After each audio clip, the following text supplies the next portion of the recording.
going to go ahead and end it. So yeah, um, most college tuitions consist of your education, your housing, your food, and books, obviously. And but these things vary from college to college. So, for example, I know like Duke University has a West Campus and an East Campus, right? And it has transportation between each campus, and it's like a free bus loop around the campus. So it does vary between college to college. And yeah, and we'll let our speakers go into more detail about it. And so now let's talk about some helpful tips.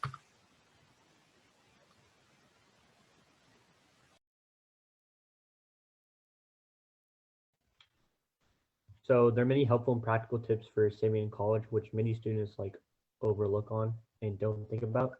So one way to do is buy used textbooks.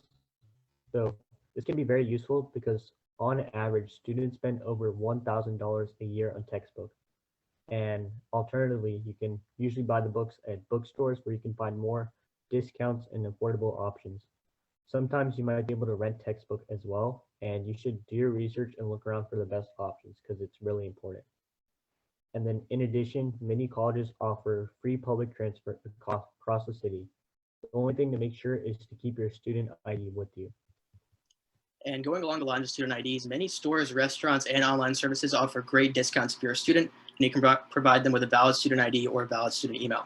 Some examples include Amazon Prime and Spotify subscriptions, discounts at movie theaters, museums, and sporting events, and even free access to Microsoft Office. And who doesn't want to get the services they want and save money while doing it? It's a win-win, especially for college students.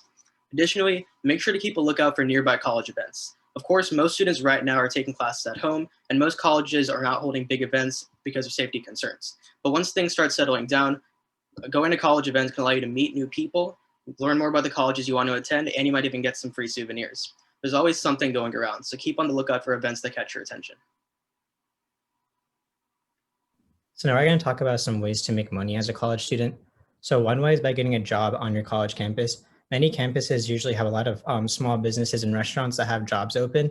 And this would be a great way to give back to your college community and also make some money. Additionally, you can get a research job. There are many different types of research jobs, and all of them are very beneficial because not only can you make money, but you can also get a lot of experience and learn a lot more in the field you're studying. And then to get a research job, there are like many different ways that you can approach it, but some common ways are like you can like Google search online research opportunities for undergraduate students at the college you attend, or you can contact a professor that teaches a course that is related to the research job that you'd like to study. And you can also become a resident advisor. Resident advisors, essentially what they do is they oversee their dorm and they make sure that all the students of a dorm are in a comfortable and social environment, and they do this by conducting events. So if you're very social and like to get out of your comfort zone, this would be a very good role for you. Right, and so internships are very similar to research opportunities, but in most cases, they involve working with the company outside of your college, and also they may be a paid like hourly wage. These internships can give you practical work experience, and both internships and research opportunities are terrific ways to not only build your resume, but also to earn some money for funding for the expensive college loans. Some other job ideas include becoming a tutor. You can teach students a subject that you're really interested or even a passion of yours. The opportunities are really endless. So for example, I tutor chess, and not only does it give me experience, it also gives me enough compensation. And lastly, we just want to mention that these are not the only ways to make money in college. These are just a few ways for you to explore your passions, and who knows where a small internship will take you. So just take your chances. Yeah, so the past few tips were geared more toward the students, and this is for like the parents. So there's something called a college 529 plan. And so this is basically like a college saving account. And so it's like the most common college education plan for parents.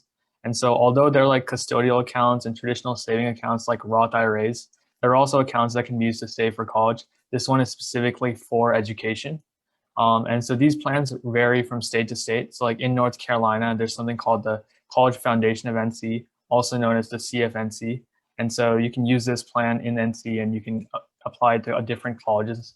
And you do not need to invest in your own state's plan, and you can like shop around and look for whatever has the best options for your family. And then also these can be used to pay for like expenses in qualified colleges in the country. So like you can use it at private colleges or public colleges. It can vary.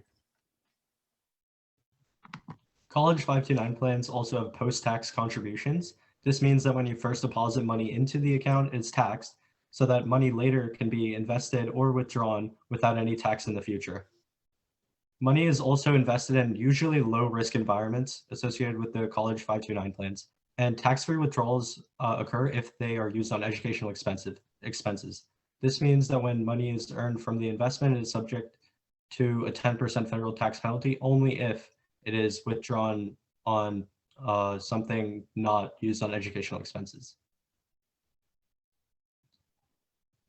There are also no annual contribution limits and no income restrictions to open an account. This means you can deposit as much money into the account per year as you would like. And one last reminder, when looking for a 529 plan, take the time to go through the details and benefits of it and determine if it matches your family's needs. This means do your own research.